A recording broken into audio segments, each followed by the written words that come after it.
ഇറാനെ പെട്ടെന്നൊരു സുപ്രഭാതത്തിൽ ആക്രമിച്ച് യുദ്ധം തുടങ്ങിയ ട്രംപ് ശരിക്കു പറഞ്ഞാൽ കുടത്തിൽ തലയിട്ട കുറുക്കന്റെ അവസ്ഥയിലാണ്.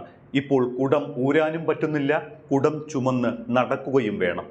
യുദ്ധം ചെയ്യാനുള്ള ആർത്തിമൂത്ത് ട്രംപ് ചെന്നു കയറിയത് ഒരു വലിയ കെണിയിലാണ് എന്ന് തന്നെ പറയാം. കാര്യമായ തയ്യാറെടുപ്പൊന്നും ഇല്ലാതെയാണോ ട്രംപ് ഇറാനുമായി യുദ്ധത്തിനിറങ്ങിയത് എന്ന സംശയം ജനിപ്പിക്കുന്ന തരത്തിലാണ് ഇപ്പോൾ കാര്യങ്ങൾ നീങ്ങിക്കൊണ്ടിരിക്കുന്നത്. തുടങ്ങിക്കുടുങ്ങിയ യുദ്ധം അവസാനിപ്പിക്കാൻ എന്തു മാർഗം എന്നാണ് ട്രംപ് ഇപ്പോൾ ആലോചിക്കുന്നത്. സാമം, ദാനം, ഭേദം, ദണ്ഡം എല്ലാം പയറ്റി നോക്കിയിട്ടും താൽക്കാലിക വെടിനിർത്തൽ എന്ന ട്രംപിന്റെ യുദ്ധതന്ത്രത്തോട് ഇറാൻ അനുഭാവപൂർണമായ നിലപാട് സ്വീകരിക്കുന്നില്ല. നിങ്ങൾ തുടങ്ങിയ യുദ്ധം അവസാനിപ്പിക്കുന്നത് ഞങ്ങളായിരിക്കുമെന്ന ഇറാന്റെ വാക്കുകളാണ് ഇവിടെ പ്രസക്തമാകുന്നത്. യുദ്ധം നിർത്താനുള്ള കരാറിലെത്താനും ഹോർമുസ് തുറക്കാനുമൊക്കെയായി 4 തവണയാണ് ട്രംപ് ഇറാന് അന്ത്യശാസനം നൽകിയത്. അതിപ്പോൾ അന്ത്യശാസനം നൽകാൻ വേണ്ടി മാത്രം ട്രംപ് മാധ്യമങ്ങളെ കാണുകയും രാജ്യത്തെ അഭിസംബോധന ചെയ്യുകയും ഒക്കെ ചെയ്യുന്നത് പോലെയാണ് കാര്യങ്ങൾ. ഏറ്റവും ഒടുവിൽ ട്രംപ് നൽകിയ അന്ത്യശാസനം അവസാനിക്കാൻ ഇനി മണിക്കൂറുകൾ മാത്രമാണ് ബാക്കിയുള്ളത്. സത്യത്തിൽ എന്താണ് ട്രംപിന് സംഭവിച്ചത്? യുദ്ധക്കൊതി മൂത്ത് തയ്യാറെടുപ്പില്ലാതെ മുൻകൂറായി ഒന്നും ചിന്തിക്കാതെ എടുത്തുചാടി യുദ്ധം ചെയ്തത് മാത്രമാണോ ട്രംപ് ചെയ്ത തെറ്റ്? അല്ല, ട്രംപിന് തെറ്റിയത് ഒന്ന്, തയ്യാറെടുപ്പില്ലാതെ യുദ്ധത്തിന് ഇറങ്ങി പുറപ്പെട്ടു എന്നത് തന്നെയാണ്. യുദ്ധത്തിനൊരു ലക്ഷ്യമുണ്ടായിരിക്കണം. എന്തു വന്നാലും ആ ലക്ഷ്യത്തിൽ നിന്ന് പിന്മാറരുത് എന്ന പ്രാഥമിക യുദ്ധപാഠം ട്രംപ് മറന്നു എന്നതാണ് അവിടെ ശ്രദ്ധേയം. കഴിഞ്ഞില്ല. യുദ്ധം തുടങ്ങും മുൻപ് ഇറാനെ കണക്കുകൂട്ടുന്നതിൽ ട്രംപിന് സംഭവിച്ചത് വലിയ പിഴവാണ്. ഇറാനെക്കുറിച്ച് യുദ്ധം തുടങ്ങും മുൻപ് അമേരിക്ക കരുതി വെച്ചതും കണക്ക് കൂട്ടിയതും എല്ലാം പിഴച്ചു. ഇറാന്റെ തിരിച്ചടികൾക്ക് മുന്നിൽ അമേരിക്കയ്ക്ക് പലപ്പോഴും ഉത്തരം മുട്ടി. യുദ്ധവിമാനങ്ങൾ കൂട്ടത്തോടെ തകർക്കാൻ തുടങ്ങിയതോടെ അമേരിക്കയുടെ എല്ലാ പിടിയും വിട്ടു. അതാണ് ഭീഷണികളിലേക്കും അന്ത്യശാസനത്തിലേക്കും എന്തിന് പച്ചത്തെറി വിളിക്കുന്നതിലേക്കും വരെ എത്തിയത്. തോൽവി സമ്മതിച്ചു കൊടുക്കാൻ ട്രംപിന് കഴിയുന്നില്ല. അതാണ് ലക്ഷ്യങ്ങൾ മാറ്റി മാറ്റി പറഞ്ഞ് അന്ത്യശാസനങ്ങൾ പലതും നൽകിക്കൊണ്ടിരിക്കുന്നത്. ഒന്ന് ഓർത്തു നോക്കൂ, ഈ യുദ്ധം 6 ആഴ്ച കൊണ്ട് അമേരിക്കയ്ക്കുണ്ടാക്കിയ സാമ്പത്തിക നഷ്ടം എത്രത്തോളമാണ് എന്ന്. തുച്ഛമായ തുകയ്ക്ക് ഇറാൻ നിർമ്മിക്കുന്ന ഡ്രോണുകൾ തകർക്കാൻ പോലും അമേരിക്കയ്ക്ക് ചെലവ് വരുന്നത് $1 മില്യൺ. ഇറാന് നഷ്ടമുണ്ടായിട്ടുണ്ട്, കോടാനുകോടികളുടെ നഷ്ടം. അത് ഒരു വശത്ത് നിൽക്കുന്നുണ്ട്. നമ്മൾ സംസാരിക്കുന്നത് അമേരിക്കയുടെ കാര്യമാണല്ലോ. ഇറാൻ യുദ്ധത്തിൽ ട്രംപ് കാണിച്ച ഏറ്റവും വലിയ മണ്ടത്തരം യുദ്ധലക്ഷ്യം മാറ്റിക്കളിച്ചു എന്നത് തന്നെയാണ്. ഏത് യുദ്ധത്തിനും രാഷ്ട്രീയ ലക്ഷ്യമുണ്ട്. രാഷ്ട്രീയ നേതൃത്വമാണ് ആ ലക്ഷ്യം തീരുമാനിക്കേണ്ടതും. അതനുസരിച്ച് സൈന്യം സൈനിക ലക്ഷ്യവും പോരാട്ട ശൈലിയും ആവിഷ്കരിക്കും. സാഹചര്യങ്ങൾക്കനുസരിച്ച് മാറ്റാവുന്നതായിരിക്കണം അത്. പക്ഷേ ഇവിടെ ട്രംപ് യുദ്ധലക്ഷ്യം മാറ്റിയത് സാഹചര്യത്തിന് അനുസരിച്ചായിരുന്നില്ല, മറിച്ച് തനിക്ക് തോന്നുന്നതിന് അനുസരിച്ചായിരുന്നു. യുദ്ധം തുടങ്ങുമ്പോൾ ട്രംപ് പറഞ്ഞിരുന്നത് ഇറാന്റെ ആണവ സൈനിക ശേഷി തകർക്കലാണ് ലക്ഷ്യമെന്നായിരുന്നു. ആണവ കരാറിൽ ഒപ്പിട്ടാൽ യുദ്ധം ഉണ്ടാകില്ല എന്നൊക്കെ ഒരു ഘട്ടത്തിൽ ട്രംപ് പറഞ്ഞതാണ്. ഏറ്റവും ആദ്യം ഇറാനുമായി നയതന്ത്ര ചർച്ചകൾ നടക്കുമ്പോഴെല്ലാം ആണവ കരാർ മാത്രമായിരുന്നു ട്രംപിന്റെ ലക്ഷ്യം. പിന്നീട് നെതന്യാഹുവിന് വേണ്ടി മിസൈൽ ശേഷിയും സൈനിക ശേഷിയും ഇല്ലാതാക്കൽ കൂടി ലക്ഷ്യങ്ങളുടെ ഭാഗമായി. പക്ഷേ യുദ്ധം തുടങ്ങിയപ്പോൾ അതും മാറി. യഥാർത്ഥത്തിൽ ട്രംപും നെതന്യാഹുവും യുദ്ധം ആരംഭിച്ചപ്പോൾ മനസ്സിൽ കണ്ടത് ആയാസരഹിതമായ ലക്ഷ്യങ്ങളായിരുന്നു. നിരുപാധികമായുള്ള ഇറാന്റെ കീഴടങ്ങലായിരുന്നു. അതിനാണ് ഇറാന്റെ പരമോന്നത നേതൃത്വത്തെ തന്നെ ലക്ഷ്യമിട്ടത്. സുപ്രീം ലീഡറായ ആയത്തുള്ള അലി ഖമനയി കൊല്ലപ്പെട്ടാൽ അതോടെ ഇറാൻ ഭയന്ന് ആയുധം വെച്ച് കീഴടങ്ങുമെന്ന് കരുതിയെടുത്ത് ട്രംപിനും നെതന്യാഹുവിനും തെറ്റി.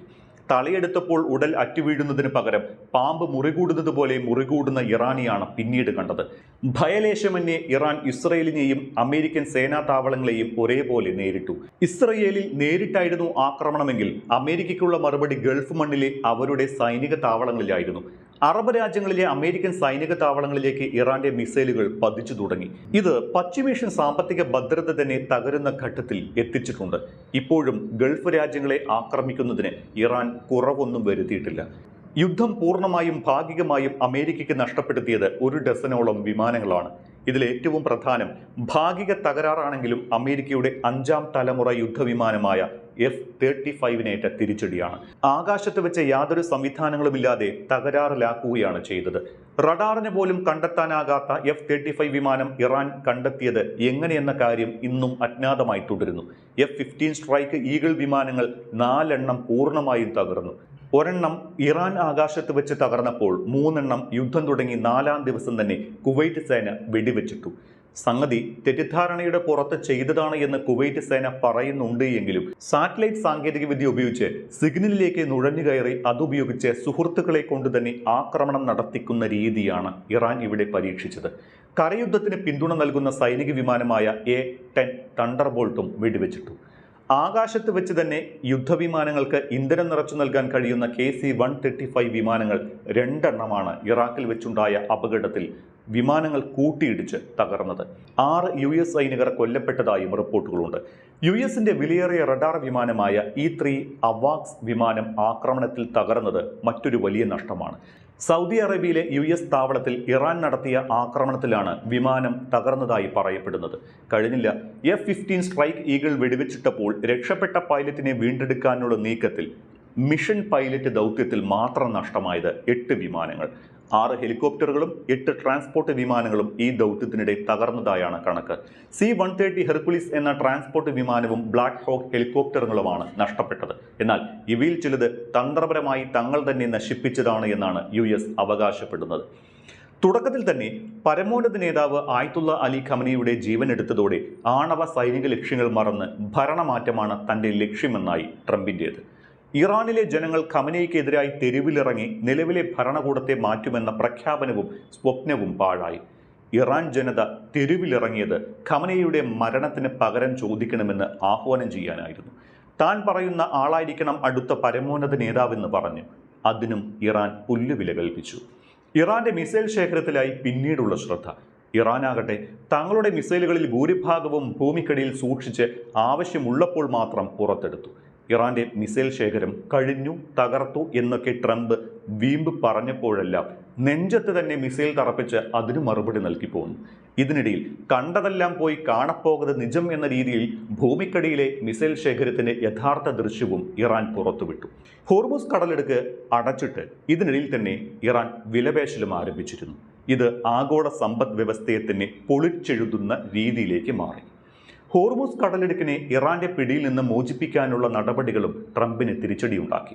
ഹോർമുസ് പിടിച്ചെടുക്കുക, അതും കടൽ പോരാട്ടത്തിലൂടെ പിടിച്ചെടുക്കുക എന്നത് അത്ര എളുപ്പമല്ലെന്ന് വ്യക്തമായതോടെ എണ്ണ വ്യവസായ കേന്ദ്രങ്ങൾ ആക്രമിക്കുന്നതിലേക്ക് ശ്രദ്ധയും ലക്ഷ്യവും മാറി. ഇറാന്റെ എണ്ണ വ്യാപാരത്തിന്റെ 90% കേന്ദ്രീകരിച്ചിരിക്കുന്ന ഗാർഗ് ദ്വീപ് പിടിച്ചെടുക്കുമെന്ന് വരെ ട്രംപ് പ്രഖ്യാപിച്ചു. ഈ പുതിയ ലക്ഷ്യങ്ങൾക്ക് വേണ്ട ഒരു തയ്യാറെടുപ്പുകളും US നടത്തിയിരുന്നില്ല. അങ്ങനെ ആ ലക്ഷ്യത്തിൽ നിന്നും അമേരിക്കയ്ക്ക് പിൻവാങ്ങേണ്ടിയും വന്നു. യുദ്ധം നിർത്താൻ വീണ്ടും നിബന്ധനകൾ മാറ്റിക്കൊണ്ടിരിക്കുകയാണ് ട്രംപ്. 48 മണിക്കൂറിനുള്ളിൽ ഹോർമൂസ് തുറന്നില്ലെങ്കിൽ ഇറാന്റെ വൈദ്യുതി നിലയങ്ങൾ തകർക്കുമെന്നായിരുന്നു ആദ്യ ഭീഷണി. ആ 2 ദിവസം തീരും മുൻപ് യുദ്ധം 5 ദിവസത്തേക്ക് നിർത്തുന്നു എന്നായി. 5 പിന്നീട് 10 ആയി. 10 തീരുന്നതിന് മുൻപ് അടുത്ത 48 മണിക്കൂർ. അതും തീർന്നു. ചൊവ്വാഴ്ച രാത്രി 8 മുതൽ ആക്രമണം എന്നാണ് ഇപ്പോൾ പറഞ്ഞിരിക്കുന്നത്. വിദഗ്ധരുടെ വിലയിരുത്തലുകൾ ശരിയായാൽ അതും മാറും. വീണ്ടും അന്ത്യശാസനം നൽകും. ഒടുക്കം ഇറാൻ യുദ്ധം നിർത്തണമെന്ന് ആവശ്യപ്പെടുന്നിടത്തേക്ക് കാര്യങ്ങളെത്തും. അവിടെയാണ് മുൻപ് അബ്ബാസ് അറാക്ചി പറഞ്ഞത് യാഥാർത്ഥ്യമാകാൻ പോകുന്നത്. യുദ്ധം ആരംഭിച്ചത് US ആണെങ്കിലും അവസാനിപ്പിക്കുന്നത് ഇറാൻ ആയിരിക്കുമെന്ന്. ഇറാന് വലിയ വലിയ നഷ്ടങ്ങളാണ് ഈ യുദ്ധത്തിൽ ഉണ്ടായിരിക്കുന്നത്. ഇസ്രായേലിനും ഉണ്ടായിട്ടുണ്ട്, അമേരിക്കയ്ക്കും ഉണ്ടായിട്ടുണ്ട്. ഏറ്റവും കൂടുതൽ നഷ്ടമുണ്ടായത് അമേരിക്കയ്ക്കോ ഇസ്രായേലിനോ ആണെന്നൊന്നും പറയുന്നില്ല, ഇറാന് തന്നെയാണ്. പക്ഷേ ഇറാനെതിരെ കളിച്ച് വലിയ നാശനഷ്ടം വരുത്തിവെച്ചത് ട്രംപാണ്.